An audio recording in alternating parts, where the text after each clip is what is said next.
Hello everyone, welcome to English for WBCS।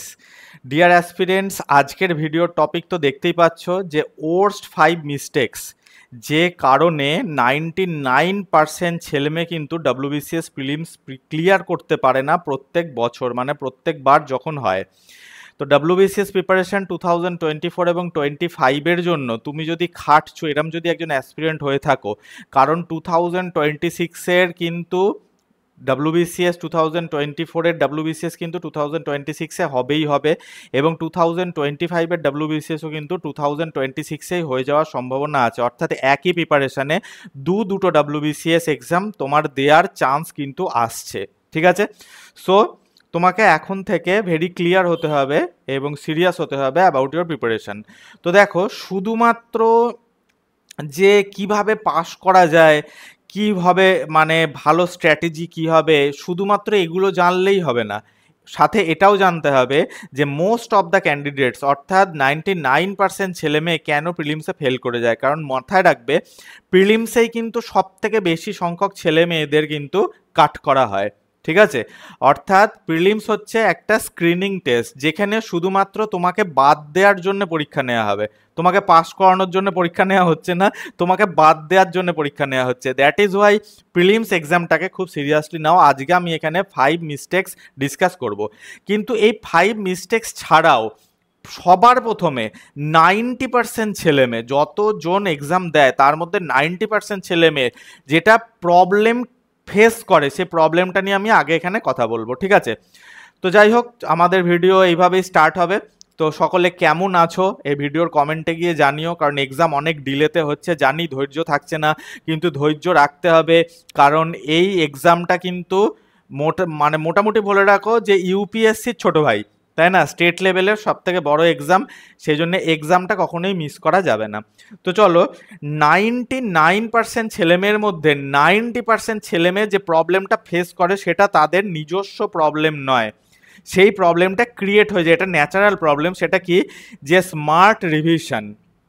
দেখো, তুমি সব পড়ে নিয়েছো, তুমি স্পেকট্রাম পড়ে নিয়েছো, তুমি রমেশ সিং পড়ে নিয়েছো, তুমি ওদিক থেকে ইন্ডিয়ান পলিটির লক্ষ্মীকান্ত পড়ে নিয়েছো, তুমি জীবন মুখোপাধ্যায় পড়ে নিয়েছো, তুমি যে কোনো বই পড়ে নিয়েছো, কিন্তু তোমার যদি সেই বইটার থেকে স্মার্ট রিভিশন না থাকে, স্মার্ট রিভিশন মানে এই নয় যে বইটা আবার page to page line to line পড়া, এইটা নয়, যদি সেই স্মার্ট রিভিশন তোমার না থাকে তাহলে কখনোই তুমি প্রিলিমস কিন্তু ক্লিয়ার করতে পারবে না। তোমার যদি স্মার্ট রিভিশন থাকে তাহলে কিন্তু তুমি খুব সহজেই প্রিলিমসের হলে গিয়ে বসবে, তুমি গিয়ে দেখবে যে কোয়েশ্চেনগুলো আসছে এবং কোয়েশ্চেন পেপারের মধ্যে দেখবে সেই কোয়েশ্চেনগুলোই তুমি করে গিয়েছো, এটাকে বলা হয় স্মার্ট রিভিশন।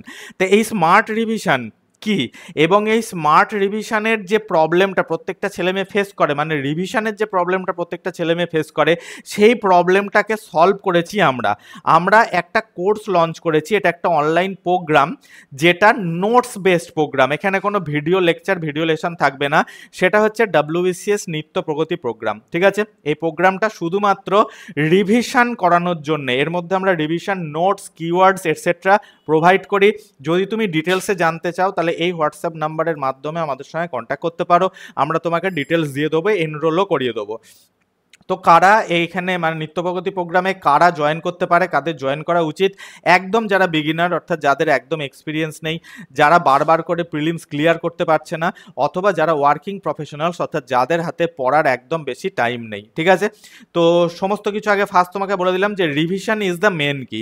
রিভিশন তোমার যদি ঠিকঠাক না হয়ে থাকে তাহলে তুমি যাই করে নাও না কেন, এখন যে 5টা পয়েন্ট আমি তোমাকে বলবো, সেই 5টা পয়েন্ট তুমি যতই মেনে নাও, যতই তুমি সেই 5টা পয়েন্ট মেনটেন করে চলো, যদি রিভিশন না করতে পারো তাহলে কিন্তু প্রিলিমস ক্লিয়ার করার স্বপ্ন দেখো না, কারণ এই পরীক্ষাটা তোমাকে বাদ দেওয়ার জন্য নেওয়া হবে। ঠিক আছে, তো পয়েন্ট নাম্বার 1 কি, সিলেবাস না বোঝা।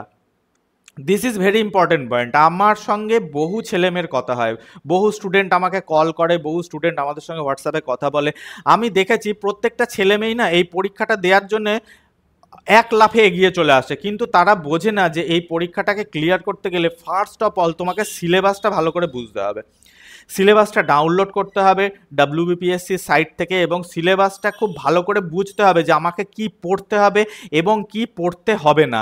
আর এই কারণেই কিন্তু আমরা WBCS নিত্য প্রগতি প্রোগ্রাম, আই রিপিট WBCS নিত্য প্রগতি প্রোগ্রাম, যেটা দেখো এই নিচে স্ক্রল ডাউন হয়ে ওপরে চলে যাচ্ছে, এই প্রোগ্রামটা লঞ্চ করেছি যে যাদের সিলেবাস পড়ার টাইম নেই, সিলেবাস বোঝার টাইম নেই, তাদেরকে আমরা চ্যাপ্টার ওয়াইজ নোট প্রোভাইড করে দিচ্ছি, যেটাই সিলেবাস ওইটা পড়ে যাচ্ছ মানেই তোমার সিলেবাস কভার হয়ে যাচ্ছে।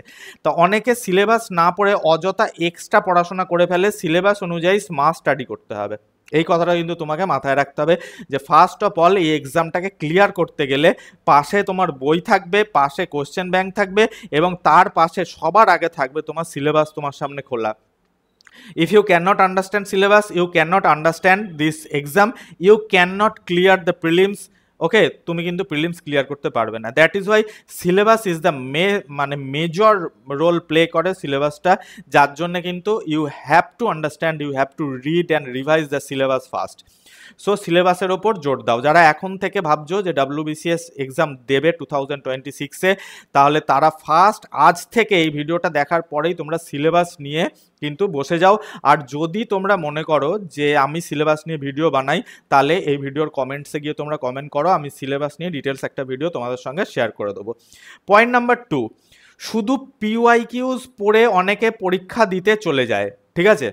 PYQs ভাবে যে PYQs পড়ে নি, প্রিলিমসের PYQs করে নি, ওই 10 ইয়ার্সের PYQs কিনে নিয়েছি, প্রিভিয়াস ইয়ার্স কোশ্চেন পেপার, সেটা আমি পড়ে নি, আমি চলে যাই, আমি বোধহয় পাস করে যাব। না, দেখো রিসেন্ট যে ট্রেন্ড, PYQs 2019 পর্যন্ত, আই রিপিট PYQs 2019 পর্যন্ত একটা মেজর রোল প্লে করতো মানে প্রিলিমসটাকে ক্লিয়ার করার জন্য। কিন্তু 2020 থেকে প্রিলিমসে PYQs অর্থাৎ প্রিভিয়াস ইয়ার কোশ্চেন পেপার থেকে কোশ্চেন জিজ্ঞাসা করার রেশিও আস্তে আস্তে কমতে আরম্ভ করেছে। 2023-তে গিয়ে এটা 5%-এ দাঁড়িয়েছে, অর্থাৎ প্রায় PYQs থেকে কোশ্চেন নেই বললেই চলে। যার জন্যে অনলি PYQs তোমাকে হেল্প করবে না এই এক্সামটাকে ক্লিয়ার করার জন্যে। You have to practice a lot of new question sets, okay? তো তোমাকে কি করতে হবে? চ্যাপ্টার ওয়াইজ MCQs করতে হবে, সেকশনাল মক টেস্ট করতে হবে, এবং প্রত্যেক মাসে 2টি করে ফুল মক টেস্ট প্র্যাকটিস করতে হবে, আদারওয়াইজ কিন্তু তুমি প্রিলিমস ক্লিয়ার করতে পারবে না। তাহলে যারা এই পয়েন্টগুলো মেনে চলছে না, প্রথম যারা সিলেবাস ভালো করে মেনে চলছে না, তারা প্রিলিমস ক্লিয়ার করতে পারবে না। যারা শুধুমাত্র PYQs পড়ে চলে যাচ্ছে, অন্য নতুন সেট যারা প্র্যাকটিস করছে না, তারা প্রিলিমস ক্লিয়ার করতে পারবে না। এই দুটো ওর্স্ট রিজন আমি প্রথমেই তোমাদের সামনে ক্লিয়ার করে দিলাম যে ফার্স্ট রিভিশনের ওপর জোর দিতে হবে, আর সেকেন্ড হচ্ছে কি না, প্রত্যেক দিন প্রত্যেক সপ্তাহে নিউ কোয়েশ্চেন নিয়ে তোমাকে কিন্তু প্র্যাকটিস করতে হবে, যেটা আমাদের নিত্য প্রগতি প্রোগ্রামে আমরা শেয়ার করি যারা এনরোল করে তাদের সাথে। নিত্য প্রগতি প্রোগ্রামের ওপর আমি এত কেন স্ট্রেস দিচ্ছি? দেখো, নিত্য প্রগতি প্রোগ্রামে ফার্স্ট অফ অল আমরা chapter wise revision notes provide করি, এসেনশিয়াল নোটস, যে নোটসগুলো পড়ে গেলে তুমি কোয়েশ্চেন পড়বেই পড়বে, ওর বাইরে আর কোয়েশ্চেন আসবে না। তার সঙ্গে আমরা চ্যাপ্টার ওয়াইজ MCQs প্রোভাইড করি, যে MCQsগুলোর বাইরে কোনো কোয়েশ্চেন আসার কথা নয়। এছাড়াও আমরা রিভিশন কিওয়ার্ডস প্রোভাইড করি, অর্থাৎ কি চট করে পড়ে নেওয়ার জন্য, আচ্ছা আমাকে এই টপিক থেকে অনলি এই টপিকগুলো পড়তে হবে, এটাই সিলেবাসে আছে অ্যাকর্ডিং টু সিলেবাস। আর আমরা কি করি না, 50 সেকশনাল মক টেস্ট প্রোভাইড করি, 10 ফুল মক টেস্ট প্রোভাইড করি। আমরা 15th of September, ঠিক আছে, 15th of September আমরা প্রথম ফুল মক টেস্ট আপলোড করে দিয়েছি। যারা এনরোল করেছে তারা অটোমেটিক্যালি কিন্তু ফুল মক টেস্ট এখন থেকেই প্র্যাকটিস করা স্টার্ট করে দিয়েছে, ঠিক আছে? তাহলে সেকেন্ড মিস্টেক এটা। থার্ড মিস্টেক কি? থার্ড মিস্টেক হচ্ছে বই মানেই সিলেবাস নয়। You have to remember it. অনেকে কি করে, বই কিনে নিয়ে চলে আসলো, বইয়ের একদম প্রথম থেকে শেষ পর্যন্ত পড়তে আরম্ভ করে দিল, ব্যাস বই সে পড়ে নিল মানে হচ্ছে তার সিলেবাস যেন কভার হয়ে গেল। না, this is misconception, this is one kind of misconception. তার মানে তুমি এক্সামটাকে বোঝোইনি।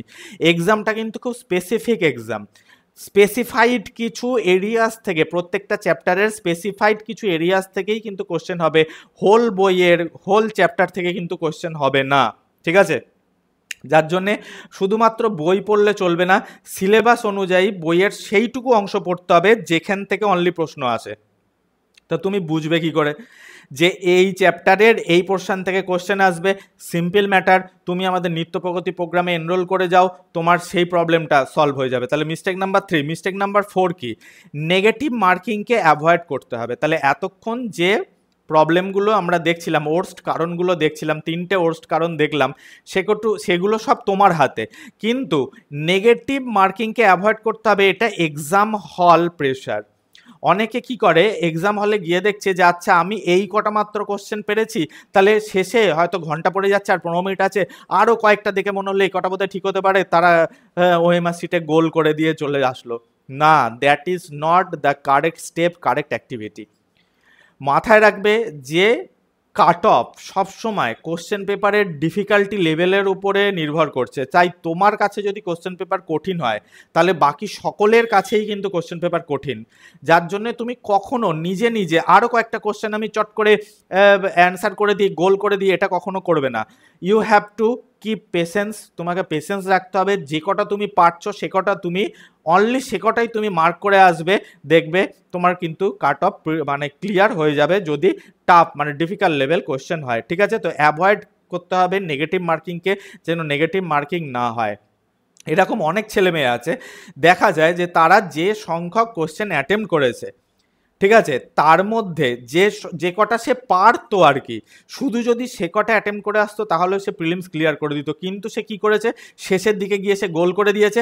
আর গোল করার জন্য কি না, যে কটা পারতো সে কটার থেকে নাম্বার মাইনাস হয়ে কাট অফের নিচে চলে গেছে। কিন্তু সে যদি যে কটা পারতো সে কটাই যদি করে আসতো, এক্সট্রা যদি গোল না করে আসতো, তাহলে কিন্তু সে ক্লিয়ার করে দিত prelims. That is why prelims is a game of elimination.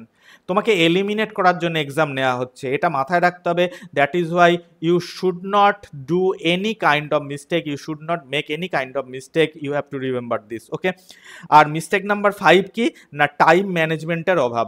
এটার উপরে 99% ছেলে মেয়ে কেউ ফোকাসই করে না। কেন জানি না, এটা কেন ফোকাস করে না, কেউ তাদের শেখায় না, বা কেউ হয়তো তাদের গাইড করার নেই। দেখো, তুমি যদি পরীক্ষার হলে তুমি যদি একজন বিগিনার হও, বা তুমি যদি ওয়ার্কিং প্রফেশনাল হও, বা তোমার একবারও প্রিলিমস নামছে না, তুমি যদি এরকম হয়ে থাকো, তাহলে তোমাকে মাথায় রাখতে হবে যে তুমি পরীক্ষার হলে গিয়ে ডাইরেক্ট 200টা কোশ্চেন যে তুমি অ্যাটেম্প করছো, সে 200টা কোশ্চেনের মধ্যে ম্যাথ এবং জিআই থাকবে। ঠিক আছে, ম্যাথ অ্যান্ড জিআই থাকবে। এই ম্যাথ অ্যান্ড জিআই করতে গিয়ে অনেকে হয় প্রচুর টাইম মিস করে দেয়, আর না হলে টাইমের অভাবে সে ম্যাথ অ্যান্ড জিআই কিন্তু ধরতেই পারে না, যেখানে 25 আউট অফ 25 কিন্তু মার্কস পাওয়া যায়। দ্যাট ইজ ওয়াই তোমাকে এখন থেকে এই সেপ্টেম্বর মাস থেকে মাসে 2টো করে ফুল মক টেস্ট দিতে হবে। অ্যান্ড তোমাকে সেকশনাল মক টেস্ট, আমরা ইংলিশ এবং হিস্ট্রির সেকশনাল মক টেস্ট অলরেডি আমাদের নিত্য প্রগতি প্রোগ্রামে আপলোড করে দিয়েছি, যার জন্য এখনই তুমি যদি এনরোল করো তাহলে তুমি এখনই সেই কোশ্চেনগুলো পেয়ে যাবে। তাহলে এখন থেকে তোমাকে নিত্য প্রগতি প্রোগ্রামের সেকশনাল মক টেস্ট এবং ফুল মক টেস্ট প্র্যাকটিস করতে হবে, যদি মনে হয় আমি টাইম ম্যানেজমেন্ট করব। কারণ টাইম ম্যানেজমেন্ট ছাড়া ওই টাইমের মধ্যে মোটামুটি ধরে রাখো 150টা অ্যাটেম্প্ট করে আসা কিন্তু অনেকটাই কঠিন, কারণ ম্যাথ অ্যান্ড জিআই এখন অনেকটাই স্ট্যান্ডার্ড লেভেলের আসছে। তো গাইজ, এই ছিল আজকে আমাদের ভিডিও, যে 5 worst mistakes that 99% people, 99% candidate do before they appear in the examination. তারা এক্সামিনেশনে বসার আগে তারা এই ধরনের মিস্টেকগুলো করে ফেলে। এই 5টা মিস্টেক তারা করার জন্য কিন্তু বারবার প্রিলিমস তাদের ক্লিয়ার হয় না। ঠিক আছে, তো নিত্য প্রগতি প্রোগ্রামের ব্যাপারে অবশ্যই তোমরা খোঁজ নিও। এই প্রোগ্রামটা সত্যি ভালো প্রোগ্রাম, আমি নিজে স্যাটিসফাইড এই প্রোগ্রামটাকে বানিয়ে এবং এর মধ্যে যে মেটেরিয়ালস দেওয়া হচ্ছে। থ্যাঙ্কস ফর ওয়াচিং, দেখা হচ্ছে নেক্সট ভিডিওতে নতুন টপিকের সাথে। সবাই ভালো থেকো।